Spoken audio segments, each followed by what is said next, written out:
Hello everybody, my name is Kim. Welcome to my channel. If you're new here, welcome. I'm so glad you decided to click on my video. If you're a subscriber, welcome back. So good to see you again. Alright, so today's video is just a quick update. Well, I'll try to make it quick. There's a lot going on, but an update about how everything's doing mid-March, and I'll just be chit-chatting about some things that I have planned along the way. It's springtime, there's lots to do, lots of cleaning up, repotting, some decisions to make about some plants and how they're doing. All right, so I wanted to start out here in the garden. This is the first time I am showing you a plant that's actually attached to a tree. This is my gorgeous Magnolia tree, one of my favorite plants in the garden. And I wanted to talk to you about this plant first. This plant has a little story.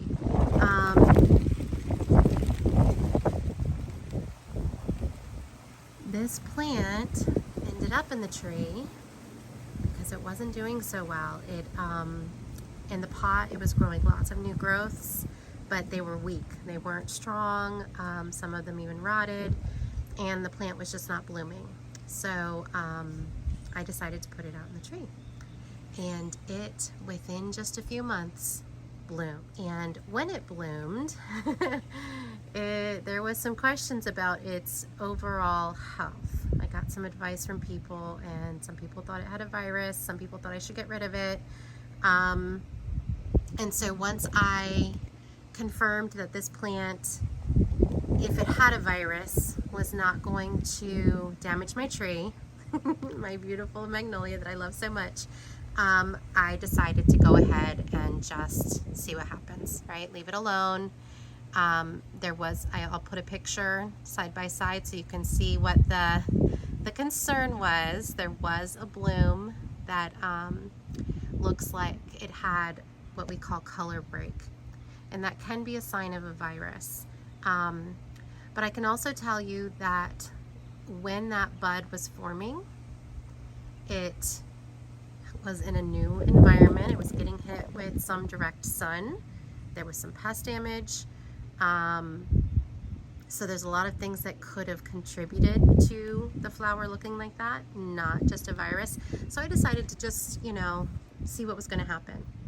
Well, this plant has continued to grow and grow and grow throughout the winter, and now you can see we have our first beautiful bloom on this orchid. But I'm going to see if I can get you in here. But there is one, right behind it two, oh boy, three,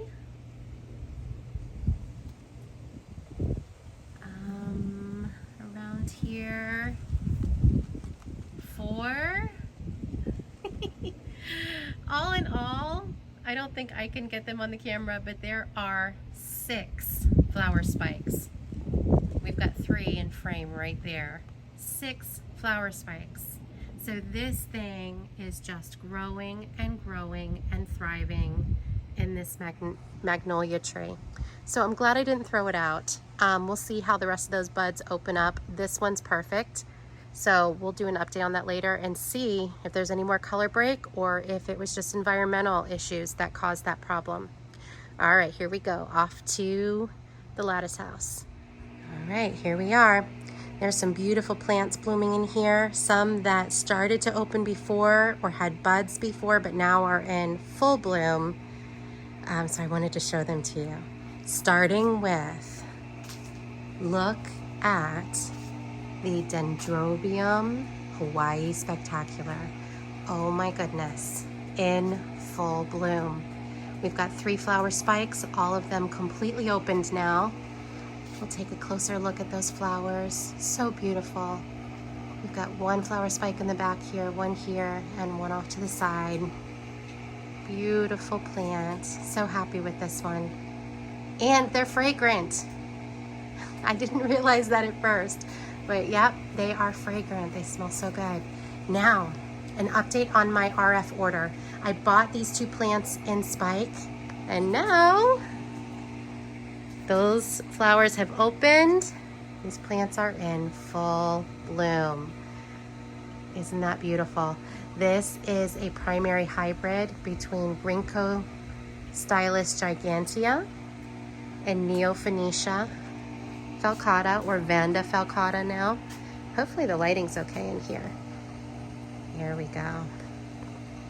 Look at those blooms. And this one is also fragrant. It smells really good. And my little Phalaenopsis. So excited about. It was in spike when I purchased it from RF. And now that spike, all the flowers are completely opened. Such a beautiful little plant. And this is a Florida native. So I've been starting to build my collection of Florida natives. Why not? I live in Florida. Yep, so in full bloom.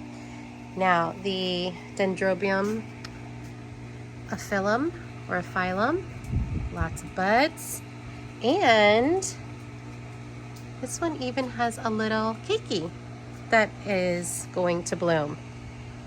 Check that out. Yeah, so even the keiki is going to bloom. All right, coming over here, this Dendrobium is still in bloom, looking pretty. Now I wanted to show you Dendrobium Hibiki is still in bloom. This thing has been blooming for, I'm not even kidding you, like somewhere between 8 to 10 months. I cannot believe how long this plant has been blooming. Not the same flowers, it just keeps developing more flower spikes. And then, check this one out. Let me see if I can get in there. We have Dendrobium bracteosum Vitanii, also in bloom. And right back there is another flower spike coming. Down here, we have the miniature Phalaenopsis that opened up. Really beautiful here. Now this one is hanging out with a air plant. This is the old bloom, so that one's not going to bloom again, but it has a pup down here. That's a new growth, and it looks like it's developing a flower spike. So maybe if these little miniature Phalaenopsis blooms hold on long enough, maybe they'll be blooming together. That would be pretty awesome. All right, we have another little miniature Phalaenopsis sharing some space with another little air plant back there with 2 flower spikes. This little one is finally starting to grow some roots. We've been having some talks, you know, telling it, you know, you'll feel a lot better if you grow some roots. So there we go. I've got lots of new roots growing on this one. Very happy about that. Okay, there's a lot going on here, but I think this video will be too long if I show you all of it right now. So lots of new growths. I mean, just about every single one of these little seedlings is popping out with new growths all up and down this row. I did want to show you the Rene Marquez, Epicattleya Rene Marquez, was doing pretty much nothing when we had our care collab, and within days all those new roots started growing. So you know how that goes. They don't want to perform when you ask them to. They do it on their time. Now I did wanted to give you an update. Hey Truff. No, he doesn't want to talk. We have buds. Yes, buds on the King Serendipity, the Cattleya that I just potted in a video previously. If I can figure out how to do those little cards, I'll stick a link in this video so you can click on it. Yep, so there's an update. We've got those buds that were forming coming out of the sheaths. And yes, we're looking a little dehydrated, but it won't be long. We've got some roots forming in there. Yep, so it won't be long before those roots start taking over the pot and I will resume watering. So if you're wondering what I'm talking about, go check out that video on potting a bare root Cattleya. So far so good. None of the discolored discoloration has seemed to spread to the new pseudobulbs. They're looking good. I'm looking forward to those buds. All right, so we've got lots going on here. You can see I'm slacking. I still need to pot this one. Probably already waited too long to get away without damaging any of those roots, but I will get on that. And that's it for here. Lots of new growths. All right, all of, just like the seedlings, all of the big cattleyas are growing as well. All right, so I think that's all I'm going to show you in here for today, and we will head off to the shade house.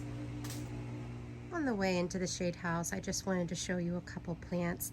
They're not orchids, but they are so beautiful. My Lignum Vitae, this is a tree of life, also native to Florida and the Caribbean islands, is getting ready to explode with blooms. So beautiful. Love this plant. These little purple flowers all over. Let me get in focus. Come on, there we go. All over this tree. And I love this tree. It looks like a little bonsai to me. It stays pretty low to the ground and it just spreads out. Beautiful. Love this plant so much. There we go. All right, heading on into the shade house. We also have some really beautiful roses.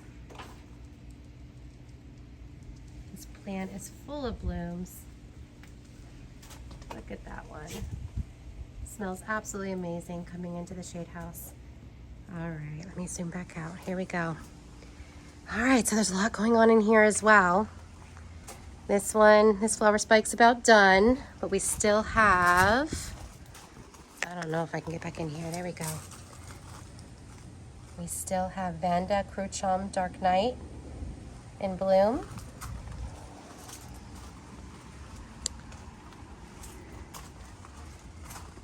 We still have Vanda Motes Adorbs still in bloom. All of the flower spikes have opened up now. The last time I think we looked at this one, they were just starting. Even the little keiki down there is in bloom. I am a little worried about the flower spikes on this one. They're starting to look a little dry at the end, so I don't know if that's its natural process, if it just changes colors like that, or if we have a problem. Now this one, I'm going to put up a picture side by side so you can see what these flowers were supposed to look like. I think I'm the one that messed this one up. They were beautiful white blooms, and then I turned the plant around so I could take a picture of it, and the sun, I think even under the shade cloth, I think the sun was too much. And because what was interesting about this one is this one, actually, I turned the plant around, the blooms were growing away from the sun, which isn't typical. Usually pseudobulbs and blooms grow towards the sun, but these were growing away from the sun. And so I think that might have been the problem when I turned them around to take the picture and didn't turn them back the way they were. I think they got burnt in the sun, unfortunately. But I'll put a picture up what those look like. Beautiful Vanda. Vanda Mem Theon Chai by Rhynchostylus gigantea. This one smells wonderful in full bloom. All right, moving right along. Our little bit of sunshine is in full bloom with 4 flowers. Really pretty.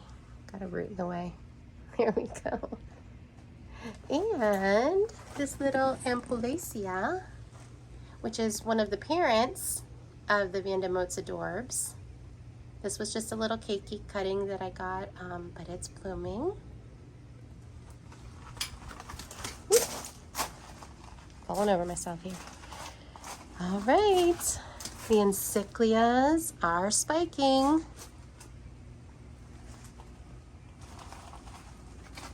Gonna have to take this seed pod off the Rhynchostylus gigantea. Yeah, because I don't have anything, I don't have anywhere to send that. And I honestly, it was pollinated by nature, so I honestly don't even know what pollinated it. It would be a big surprise. All right, a lot going on. The all of the seedlings I recently mounted, those roots are really grabbing on. And I wanted to show you, let me see if I see one. The reason I drill those holes, right, all along the mount. See if I have one over here that's doing it. Oh, of course, as soon as I want to talk about it, I don't see any of them doing it. But a lot of, oh, there we go, right there. See how that root is growing right into the hole? A lot of times they'll, oh, up here too. There we go. A lot of times the roots will go right into those holes and help anchor the plant, help them hold on. So I don't always, but a lot of times on the ones that are just plaques like this, I will drill extra holes in them so that the roots can really grab on, get down in there. We have the Schomburgia with a flower spike developing. This was a, when I received it as a bare root blooming size division was the way it was sold to me. At the time, I didn't really understand what that meant. I thought I was going to have a blooming size plant, and it looks like it is, right? But the problem is once you divide a plant and traumatize it, not always, but it is likely to take a year or two off. Okay, we have Phalaenopsis, star, April's coming. Flower spikes are getting longer and longer. And down here, we have Dendrobium farmii with 2 flower spikes. And here's another one where they're actually growing away from the light, which I thought was really interesting. There's a second flower spike. Not sure if I'm in focus there. There we go. Growing away from the light. So that's a second plant that's doing that. Isn't that interesting? Okay, so if you watch your plants, they'll tell you a lot about what they want. And you can see that maybe those plants want a little bit lower light because they're really trying to get away from that light. And this one,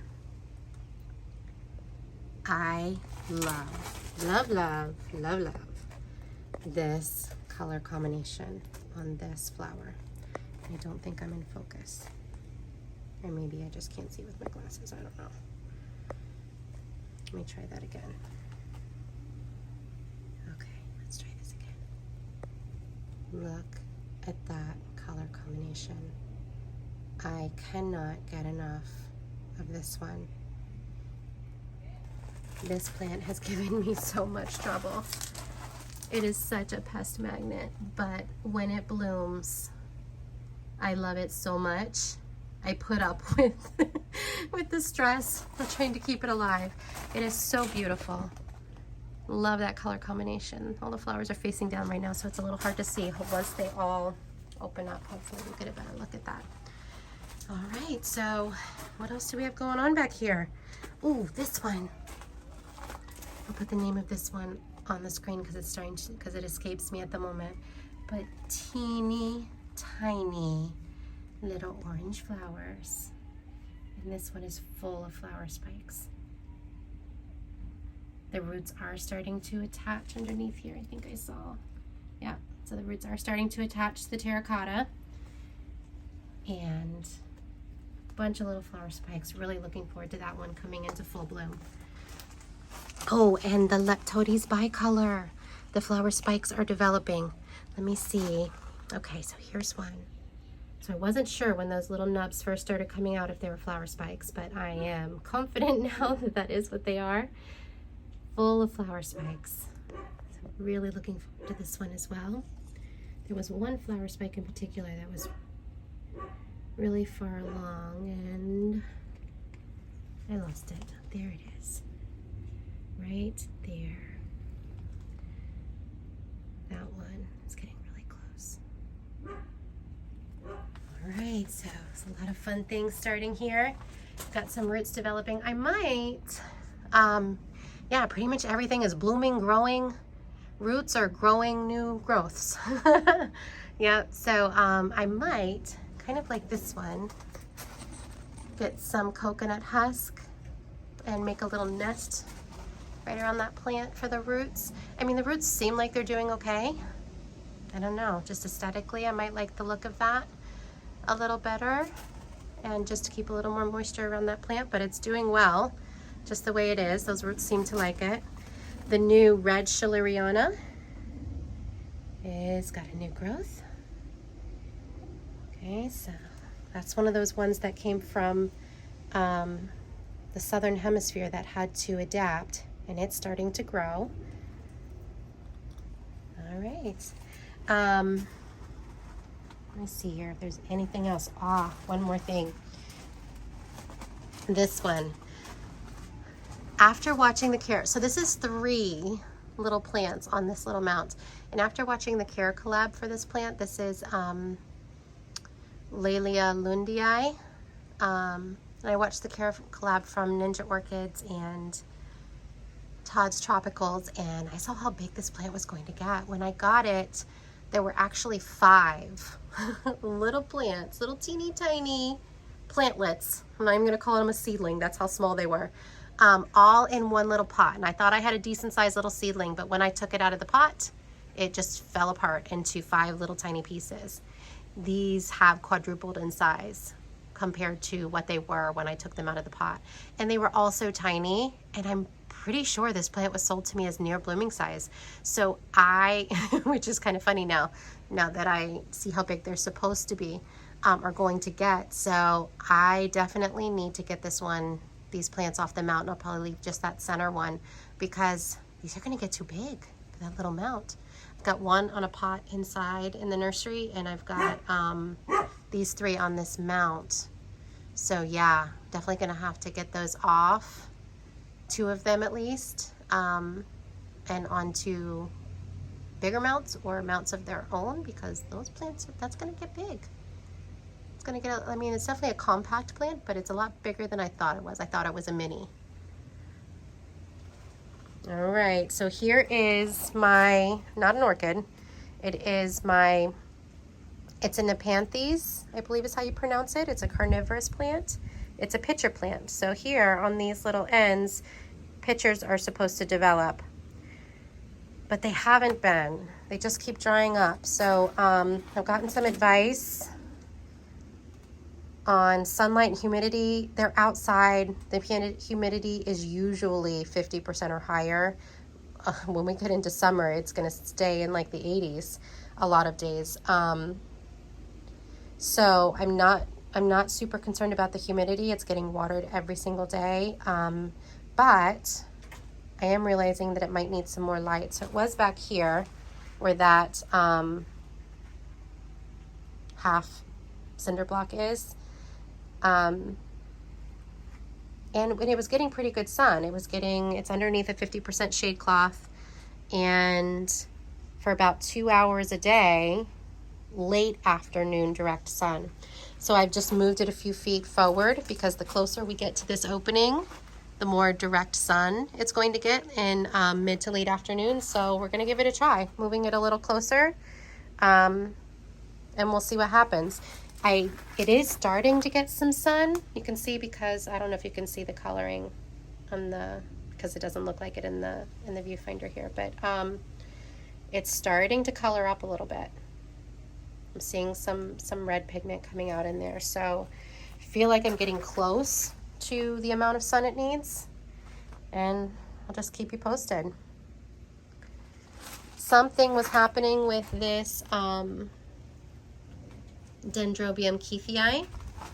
It's got little nodes here, little nubs forming, but I don't know if they're going to develop. I think this plant needs more humid or more moisture around those roots right now. I mean, this is how it was sold to me in this basket like this, but it came from a greenhouse environment. So I'm thinking I need to get it onto some cork that's going to hold more moisture, or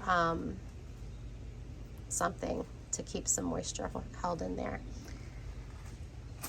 Well, there's a lot more going on. Like I said, just about everything is growing or blooming. We still have a yellow bird back here. One little bloom. But I don't want to make this video too long, so we'll save some plants for later. If you're interested in in butterflies and caterpillars, there's another Encyclia flower spike. It is Encyclia time. One of my monarchs, those crazy caterpillars travel a really long way to find their spot. Here's another Encyclia spike. They really travel, a double spike there, a long ways. There, one of the caterpillars decided, oh, look, there's a monarch on the tree of life. All right, one of those caterpillars decided to climb all the way over here and make its chrysalis on the side of the house. It really traveled a long way, because we're talking at least 30 to 40 feet between this spot and the closest milkweed. What is it doing all the way over here? But that's what they do. They're really pretty. Look at the gold on those chrysalises. Yeah, but they rarely, not never, but rarely form their chrysalis on the milkweed. Giant milkweed, I've seen it on. I have seen it on tropical milkweed, but very rarely. A lot of times they will travel, and this time it traveled all the way over to the house, over here in the orchid section. Yep, so that is another reason I don't just come in here and use spray to control pests, because that's a perfect example. They do come over here. And why not finish up with this beautiful rose bush and some epidendrums. There we go. I thank you so much for hanging out with me for this update video. I hope you have an absolutely wonderful day, and I will see you soon. Take care.